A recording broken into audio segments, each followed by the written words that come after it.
O Senhor esteja convosco. Ele está no meio de nós. Anúncio da boa nova de nosso Senhor Jesus Cristo, segundo João. Glória a vós, Senhor. Naquele tempo, Felipe encontrou-se com Natanael e lhe disse: encontramos aquele de quem Moisés escreveu na lei, também os profetas, Jesus de Nazaré, o filho de José. Natanael disse: de Nazaré pode sair coisa boa? Felipe respondeu: vem ver. Jesus viu Natanael que vinha para ele e comentou: aí vem um israelita de verdade, um homem sem falsidade. Natanael perguntou: de onde me conheces? Jesus respondeu: antes que Felipe te chamasse, enquanto estavas debaixo da figueira, eu te vi. Natanael respondeu: Rabi, tu és o Filho de Deus, tu és o Rei de Israel. Jesus disse: tu crês porque te disse que te vi debaixo da figueira? Coisas maiores que esta verás. E Jesus continuou: em verdade, vos digo, vereis o céu aberto, e os anjos de Deus subindo e descendo sobre o Filho do Homem. Palavra da salvação. Glória a vós, Senhor. Que as palavras do Santo Evangelho perdoem os nossos pecados. Que assim seja. Podem sentar um pouquinho?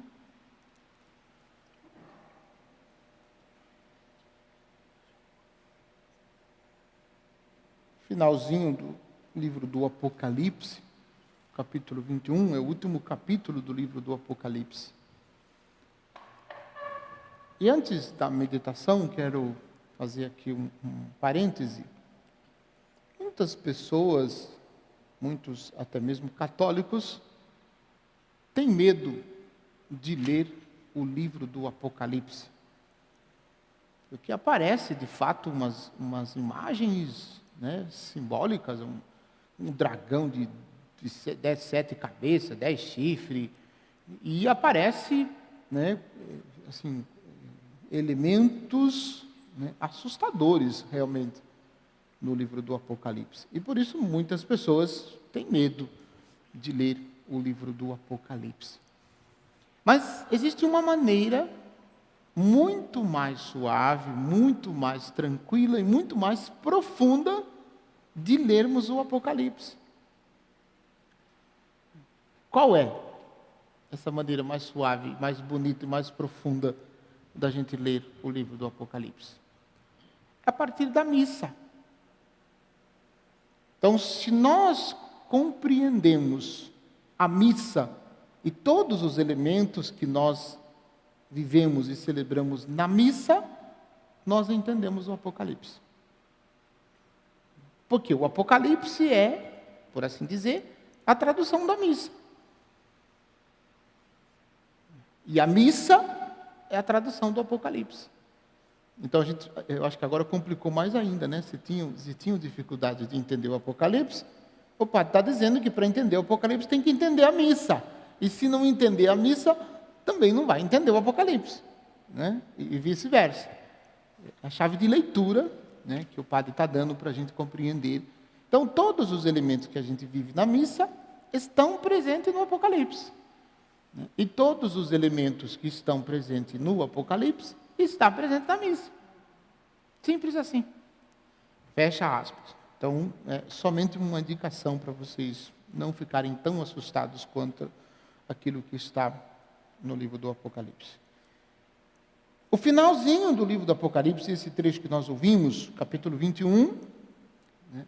Olha que coisa bonita esta realidade que nos é descrita. O anjo falou comigo e disse: vem, vou mostrar-te a noiva, a esposa do Cordeiro. Não é bonita essa descrição? Ora, as bolas, quem é a noiva? Quem é a esposa do Cordeiro? A igreja. Somos nós. E quem é o Cordeiro? Bora, não precisa explicar, né? É Jesus nosso Senhor. Então, o texto final está dizendo de um casamento, de uma festa de casamento, um casamento e uma festa. E como todo casamento precisa de noivo, como todo casamento precisa de noiva, e naturalmente, alguns casamentos se faz necessário festa. Então, do que está falando esse contexto? Está dizendo que é o momento em que a igreja será definitivamente desposada por Cristo. E a festa é a festa do céu. A festa do céu. A glória do céu, a glória de Deus que foi manifestada. Então, é descrito aí nesses versículos. Então o Espírito me levou a uma montanha grande e alta e mostrou-me a cidade santa, a Jerusalém. Cidade santa e Jerusalém é sempre fazendo referência à realidade do céu. É um outro jeito, um outro nome de dizer do céu. Então, a Nova Jerusalém. Descendo do céu de junto de Deus, brilhando como a glória de Deus. O seu brilho era como seu brilho como de uma pedra preciosíssima, como o brilho de jaspe cristalino. Olha a descrição que faz. Então essa descrição é a realidade do céu. Por isso, aí faz a descrição aqui também das 12 tribos de Israel. Estava cercada com uma muralha, sobre as portas estavam 12 anjos, das portas estavam escrito o nome das 12 tribos de Israel. Havia 3 portas, aí vai descrevendo. A muralha da cidade tinha 12 alicerces, sobre elas estavam escritos o nome dos 12 apóstolos do Cordeiro. Então vejam que impressionante. Porque no Antigo Testamento, para se fazer parte do povo de Deus, tinha que pertencer a uma tribo do povo de Israel. Das 12 tribos, dos 12 filhos de Jacó. Então só pertencia ao povo de Deus, ao povo de Israel, quem pertencesse a uma tribo. No Novo Testamento, com a inauguração de Jesus, Jesus inaugurou o reino de Deus, para se fazer parte desse povo de Deus, não é mais fazendo parte de uma das tribos, mas é pela fé. E a fé, quem viveu primeiro os fundamentos desta fé, são os apóstolos. Por isso que aparece a descrição deles aqui. Então aparece as 12 tribos, o antigo povo de Deus, e aparece o novo povo de Deus, os 12 apóstolos. Por meio da fé e por meio da adesão em Jesus, nós fazemos parte do povo de Deus, pelo sacramento do batismo. E o texto está descrevendo, então, esta unidade, essas núpcias do Cordeiro, que será manifestada na glória eterna. Esse é o último capítulo. É claro que, para chegar a este último capítulo, tem todo um contexto, tem toda uma situação de luta, de perseguição, de situações difíceis, de provações que os cristãos viveram. E aí o Apocalipse está dizendo para nós assim, se nós perseveramos durante as perseguições da nossa vida e permanecemos fiéis a Jesus, nosso Senhor, nós iremos com Ele brilhar na Jerusalém eterna. Então, olha que beleza é isso. Isso não assusta nada, isso é tranquilo. É o caminho final que nós todos deveremos percorrer. Para isso a gente precisa estar unido a Jesus e viver aquilo que Ele ensinou. Simples assim, né? Fosse tão fácil, né? Com o jeito que o padre está falando. E precisa de luta também, né? Precisa converter, precisa mudar de vida, precisa fazer o que Jesus disse, né? Para poder então gozar da alegria do céu. Agora, o que é mais bonito, concluindo esse pensamento do Apocalipse, é que esta realidade que o padre está descrevendo dessa forma simplista, esta realidade, nós antecipamos, nós vivemos esta realidade por antecipação na Santa Missa. A gente apresenta, depois que é a partir do pão, a gente apresenta: eis o Cordeiro de Deus que tira o pecado do mundo. Esse Cordeiro que está descrito aqui no livro do Apocalipse. Jesus, nosso Senhor, vencedor da morte, passou pela cruz, morreu na cruz, ressuscitou ao terceiro dia, né, e se faz presente no meio de nós, pelo sacramento da Eucaristia. E no céu, na eternidade, nós contemplaremos essa glória. Antecipamos, na missa, nós antecipamos o que nós iremos viver no céu. Eu vi uma frase designada a São Pio X no Facebook essa semana, que eu achei de uma beleza e de uma sabedoria fantástica.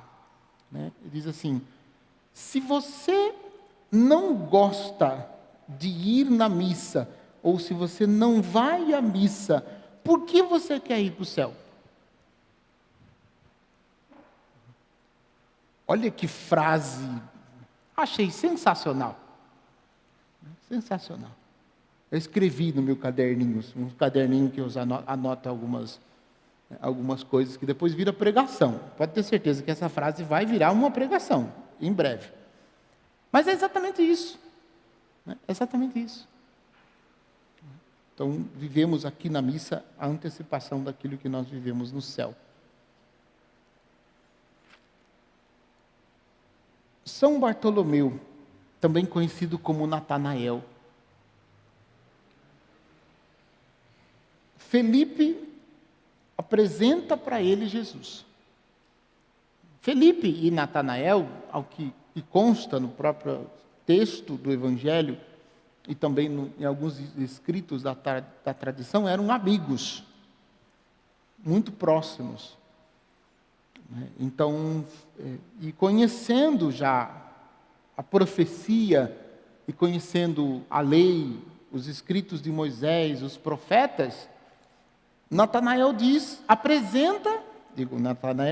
Felipe apresenta para Natanael, que também é conhecido como Bartolomeu, que nós celebramos, Jesus.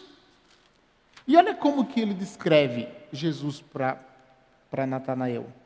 Encontramos aquele de quem Moisés escreveu na lei, e também os profetas, Jesus de Nazaré, o filho de José. Filho de José, uma informação importante. E aí, Natanael debocha. Ele faz uma piadinha, ele faz uma brincadeira, dizendo: de Nazaré pode sair alguma coisa boa?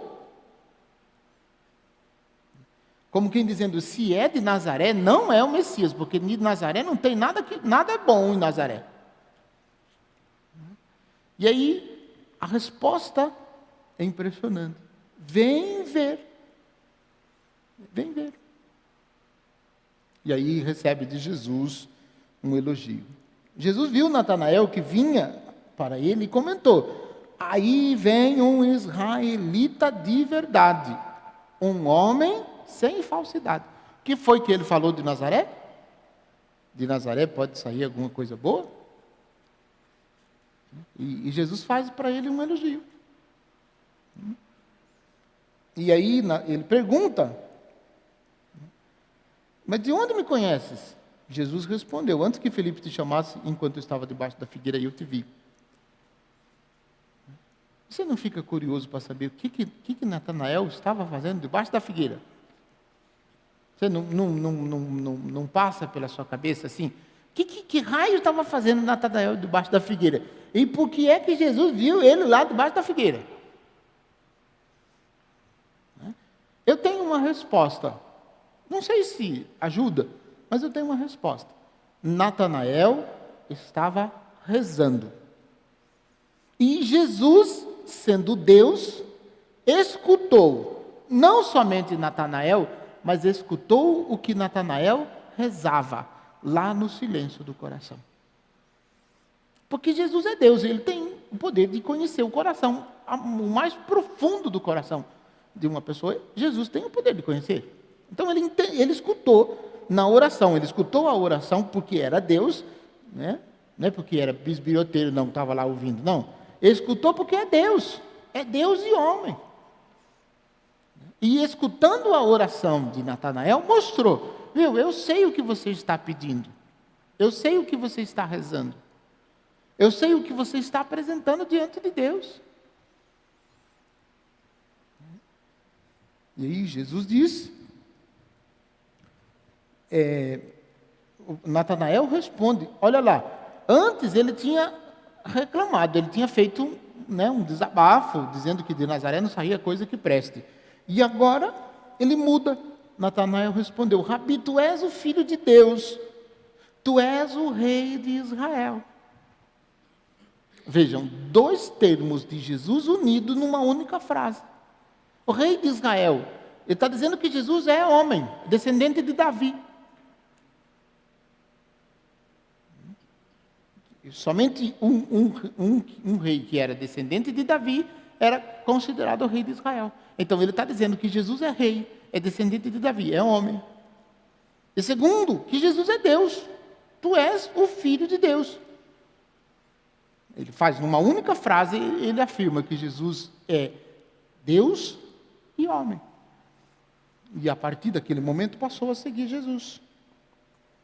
E aí Jesus diz, tu crês porque te disse que te vi debaixo da figueira? Coisas maiores do que essas virás.